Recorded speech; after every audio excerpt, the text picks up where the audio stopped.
Hello and welcome back to another episode of PopCulture Acts as we are working our way through The Bends by Radiohead, and we are at track 7 and Just.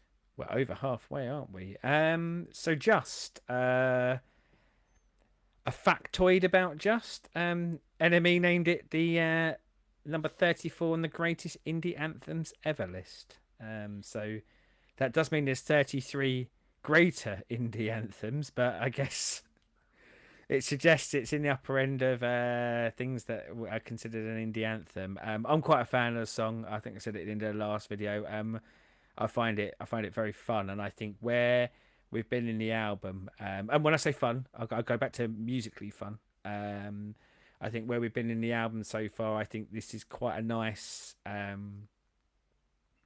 musical kind of upbeat upturn, and I think it sits nicely coming out of like the first half going into the second. I like to think of it as like if you had an LP, you flip the album, and this is your track one of side two. Side 2, Yeah, yes. So is this with video or? it blooming has got a video and all. Hey, fancy. But you know, um, I believe the director of the video is someone who is famous, but I don't know who he is. So we'll get back to that later. I'll Google that whilst listening to the song. So shall we? Let's go. Let's do this.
Now, hopefully, with the video and the lyrics, that's why I wanted to make it clear that I find the music fun. I didn't want to suggest that the subject matter was fun. That is one that I did and have heard before. Yeah, yeah, Um, it's quite a big one, and as I say, it's yeah, covered. We said before, and it gets covered quite a lot, and yeah, it's got a lot of play over the years. it is very creep levels. This if this would have been an easy one of what we've heard, what I've heard so far on this album. This could have been the one that I'd have gone. There's your first single because it Yeah, fits. Just coming out of Creep being as big as it was because it doesn't have that iconic jink that Creep does, but there is similar sort of guitar scratch and stuff in there, and yeah, there's a lot of the same DNA in it. yeah. I feel like rather than sort of doing what Creep does, of having that and doing it over and over again, um, they try to mix it up. So to do that sort of thing, but have slightly different sounds, or it be lower or higher in a different key, Yeah, or come in harder at certain points. And I presume that was probably railing against Creep, a decision to kind of go, yeah, yeah, we've got this one in our locker, but we don't want to make Creep 2, uh, yeah. Electric Boogaloo. But yeah, no, I like this one. Of course I do. It's it's a heavy one. But hearing it through headphones for the first time, I think ever, because I think any other time I've heard this would ever have been like off the tally or in a Yeah, pub or something, and hearing the layering on the guitar stuff that's in this, yeah. it makes me like it more than I ever have before because Well, and funny there's so enough, many like, little bits that play off each other in the well, riffs. I'd say Bits. in a lot of the covers as well. That's often what I hear lost, because I do think it's got a really, as I say, a fun, catchy rhythm and to it. And I think that it leans really well into covers for that. However, I think yes, what I often don't get in covers, exactly what you said there, is the amount that is going on in this song, the amount of layering that's in there, the amount of um, I think complexity to Mm. get it to sound like this. Yeah,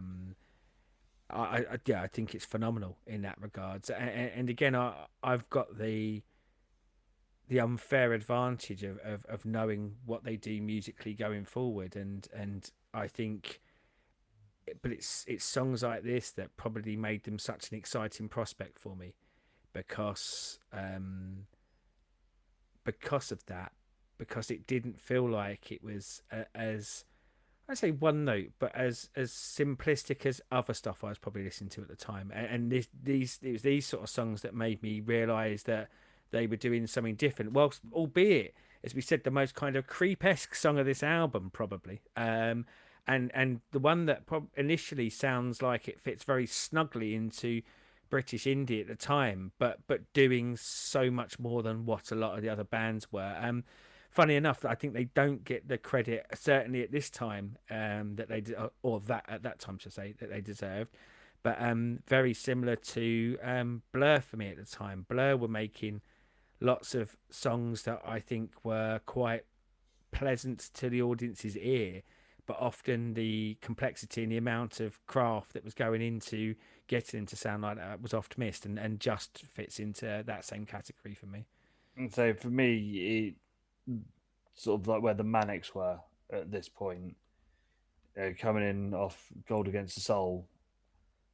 That's one of those if you hear it on a radio, you're missing out a lot of like very Yeah. intricate bits because that's a good set of headphones album. Yeah, Yeah, yeah, that's a really good descriptor actually, because sometimes that is the case, isn't it? It really is the getting it in your ear and being able to pick out, and I say pick out, I mean first time listen for you, it's gonna be really hard to pick it out, but I think it's picking out some of it and then maybe mm. giving that a treat to go back and go, what else was in there? What other bits was I missing? Like, yeah, tantalizing you. Yes, but And the thing is, also, I remember that video because I've always been like, what the fuck is it trying to do? And what is it that he says that means that everyone else then, keels over and doesn't want to, just wants to lie on the street? Well, yeah, I guess we got so sort of fixated there on the music, we didn't really kind of go into the lyrics. I mean,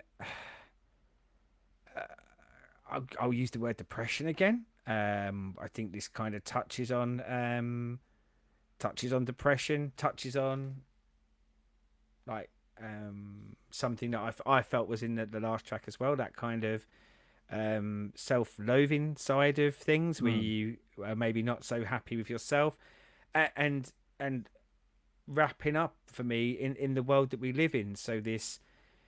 So many of the themes of this album, I think, appear back in this song. So that kind of consumeristic driven world of this is who you're supposed to be and this is what you're supposed to be, but not wanting to be that. And I don't know, like, you're trying so hard to conform whilst trying so hard to not conform because you know that it's done when you're being ultimately people You start do to it to realize, yourself. yeah, and either way you're going to lose. Like, if you go like your solo way, you're going to be detached from the world and laying on the floor. But actually, if you conform to all the ideals, you're also not being true to yourself. So then you are just laying down on the floor, giving up. And yeah, again, great lyrics for me. Loads of stuff to sort of chew into and to get into. I love Tom York's delivery on this. This is the kind of more raspier, not so um, melodic that I think we have on a number of the songs on this album. But I go back to that. That's why I've always liked him as a singer. He doesn't, I think, ever really try or purport to sort of sing him perfectly. I Mm. think he sings emotionally, and I'll take that any day of the week. And so, seeing him in this video, there's a lot of the Sid Vicious about him in the way that Yeah, he sings, especially like as he does in that video. yeah, yeah, There is there is a little bit. Obviously, he's much better singer than Sid Vicious ever was, but there is that angst that the Pistols had, especially in this one. yeah. I mean, it's very. I mean, he's not happy during this period. I think that probably comes across as saying that the subjects they're touching on, but yeah, I think there are, I don't think he's happy with, as I say, the record company or maybe the pressures that are being piled on him.